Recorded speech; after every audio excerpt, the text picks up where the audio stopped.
ഹേ hello guys, welcome back. ആൻലറിൻ്റെ പുതിയൊരു എപ്പിസോഡിലേക്ക് എല്ലാവർക്കും ഹാർദവമായ സ്വാഗതം. അപ്പോൾ ഇന്ന് നമ്മൾ ചെയ്യാൻ പോകുന്നത് 2024 ഏതൊരു ലാപ്ടോപ്പാണ് സെലക്ട് ചെയ്യാൻ നല്ലത് എന്ന് നോക്കുന്നതാണ്. ഒരു 5 ലാപ്ടോപ്പുകളുടെ സെലക്ഷൻ ഞാൻ നിങ്ങൾക്കായിട്ട് തരുന്നുണ്ട്. സോ ആ ഒരു 5 ലാപ്ടോപ്പിലും ഒരു 5 കാര്യങ്ങളാണ് ഞാൻ സ്പെസിഫൈ ചെയ്ത് പറയുന്നത്. അതൊന്നും വീഡിയോയിൽ ഞാൻ വോയിസ് ഓവർ ചെയ്യത്തില്ല, പകരം അതിനകത്ത് ഞാൻ എല്ലാം ഡീറ്റെയിൽഡ് ആയിട്ട് എഴുതിയിട്ടുണ്ട്. അപ്പോൾ നിങ്ങൾക്കത് വായിച്ച് നോക്കാം. ആ ഒരു 1 മിനിറ്റിന് താഴെ വരുന്ന വീഡിയോ ആയിരിക്കും എന്നാണ് ഞാൻ പ്രതീക്ഷിക്കുന്നത്. ഒരുപക്ഷെ അതിൽ കൂടിക്കഴിഞ്ഞാലും നിങ്ങൾ വീഡിയോ പൂർണ്ണമായിട്ടും കാണുക, സബ്സ്ക്രൈബ് ചെയ്യുക, ബെല്ലൈക്കൺ അടിച്ചങ്ങ് കൂടി കേട്ടോ.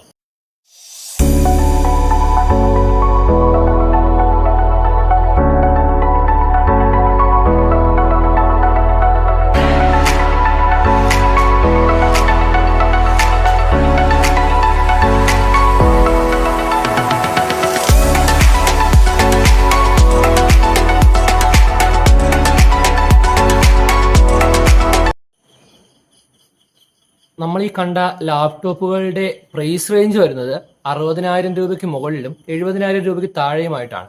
അപ്പോൾ ഇതിൽ പല ലാപ്ടോപ്പുകളും നമ്മൾ ആ സ്പെഷ്യൽ ഓഫേഴ്സൊക്കെ കഴിച്ച് എല്ലാം വരുമ്പോഴത്തേക്കും 60,000 രൂപയ്ക്ക് താഴെയുള്ള ലാപ്ടോപ്പുകളും ഉണ്ട്. അപ്പോൾ ഇതിനകത്ത് കാണിച്ചിരിക്കുന്ന എല്ലാ ലാപ്ടോപ്പും RTX 3015 ലാപ്ടോപ്പാണ്. അതുകൂടാതെ ഇതിന്റെ സ്ക്രീൻ സൈസ് ഒക്കെ നോക്കി വാങ്ങുന്നവരാണെങ്കിൽ ഈ കാണിച്ച 5 ലാപ്ടോപ്പുകളുടെയും സ്ക്രീൻ സൈസ് വരുന്നത് 15.6 ഇഞ്ചാണ്.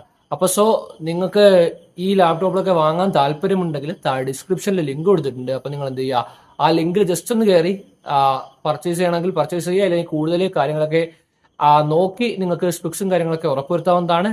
പിന്നെ ഇതിനകത്ത് മറ്റെന്തെങ്കിലും കാര്യം പറയാൻ വിട്ടുപോയിട്ടുണ്ടെങ്കിൽ ഒന്ന് കമന്റിലൂടെ അറിയിക്കുക. പിന്നെ ഒരു ലാപ്ടോപ്പ് വാങ്ങുമ്പോൾ നമ്മൾ എന്തെല്ലാം ശ്രദ്ധിക്കണം, ഏതെല്ലാം രീതിക്ക് ശ്രദ്ധിച്ച് എന്തെല്ലാം കാര്യങ്ങളൊക്കെ ശ്രദ്ധിച്ചാൽ നമുക്കൊരു പെർഫെക്റ്റ് നല്ലൊരു ലാപ്ടോപ്പ്, ഗെയിമിംഗ് ലാപ്ടോപ്പ് വാങ്ങാൻ സാധിക്കും എന്നുള്ള കാര്യം അറിയണമെങ്കിൽ, അങ്ങനെ ഒരു വീഡിയോ ചെയ്യണമെന്നുണ്ടെങ്കിൽ നിങ്ങൾ എന്ത് ചെയ്യുക, താഴെ കമന്റ് ബോക്സിൽ അറിയിക്കുക. പിന്നെ നമ്മുടെ ഒരു സ്കൂള്, ഞാനിപ്പോൾ നിലവിൽ പഠിച്ചുകൊണ്ടിരിക്കുന്നത് SNHSS എന്ന് പറയുന്ന സ്കൂളിലാണ്. ആ സ്കൂളിന്റെ യൂട്യൂബ് ചാനൽ ഇന്ന് ഒഫീഷ്യലി ലോഞ്ച് ആയിട്ടുണ്ട്.